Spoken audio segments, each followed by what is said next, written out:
दादी माँ और हाई बीपी की जंग, शहर की मशीनरी और राजीव की थकान। मुंबई का सितंबर महीना उमस से भरा था। राजीव, एक 35 वर्षीय कॉरपोरेट मैनेजर, अपनी गाड़ी में बैठे हुए ट्रैफिक के बीच फंसा था। कार का एसी पूरी रफ्तार पर था, लेकिन माथे पर पसीना छलक रहा था। घड़ी में शाम के 7:40 बज रहे थे और आज भी उसे ऑफिस से निकलते निकलते रात हो जाएगी। उसका फोन फिर से बजा, तीसरी बार माँ का कॉल। हाँ माँ। हाँ, सब ठीक है। देर हो जाएगी आज। कहते हुए उसने फोन काट दिया और सिर पीछे टिकाकर आंखें मूंद ली। अचानक सीने में हल्का दर्द हुआ। उसने नजरें खोली। आंखों के सामने धुंध सी छा गई। सब कुछ घूमने लगा। गाड़ी का हॉर्न, ट्रैफिक की आवाजें और फिर सन्नाटा। अगली सुबह अस्पताल। डॉक्टर की रिपोर्ट गंभीर थी। आपका ब्लड प्रेशर 170/110 है। ये सामान्य से काफी ऊपर है, राजीव जी। राजीव अवाक।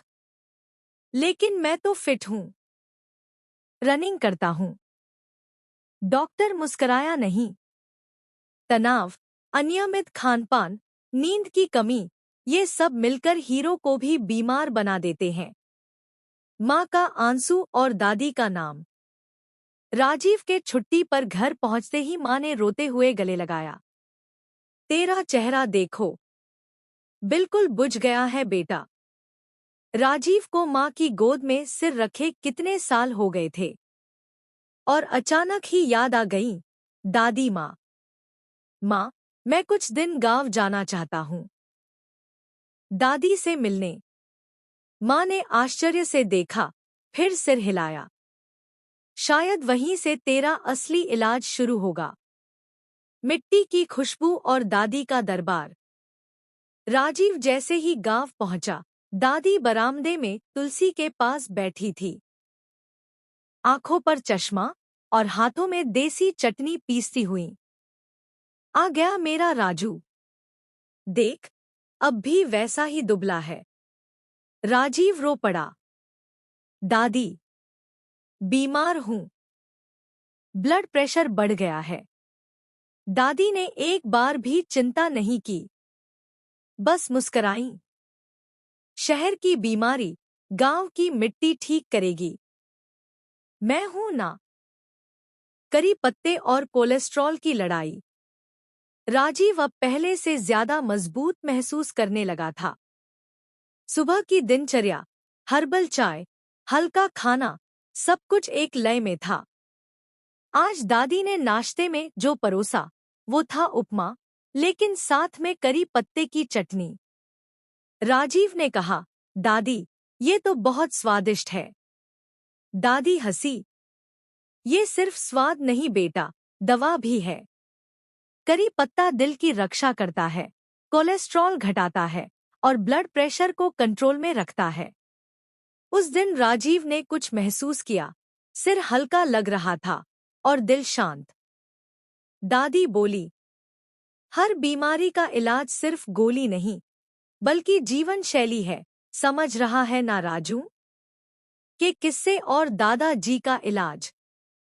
शाम को दादी के पास बैठा राजीव अचानक पूछ बैठा, दादी, क्या आपने दादाजी का भी कभी इलाज किया था?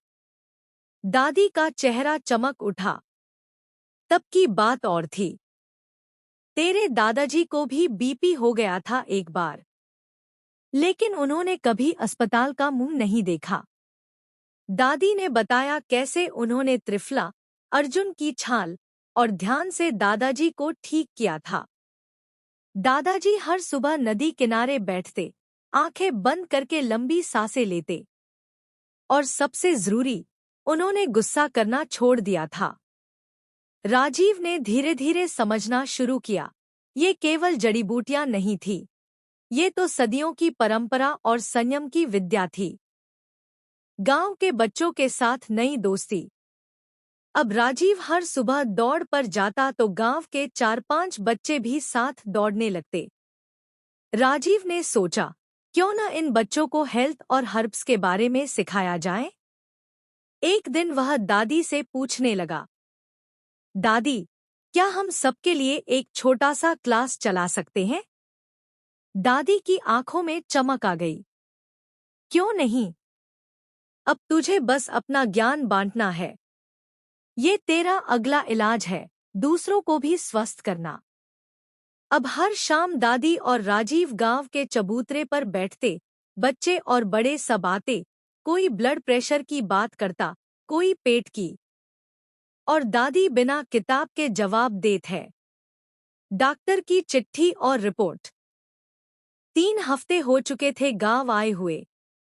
राजीव ने शहर में अपने डॉक्टर को कॉल किया और अपॉइंटमेंट लिया।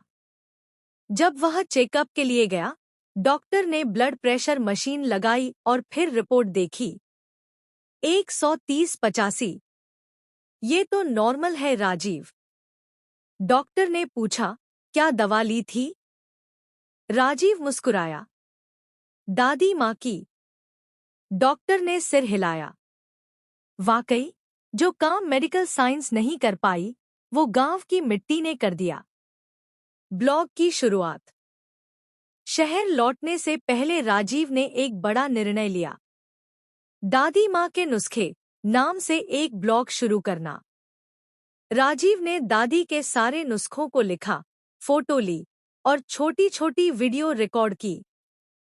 पहली पोस्ट थी, कैसे लहसुन ने मेरी जिंदगी बदल दी।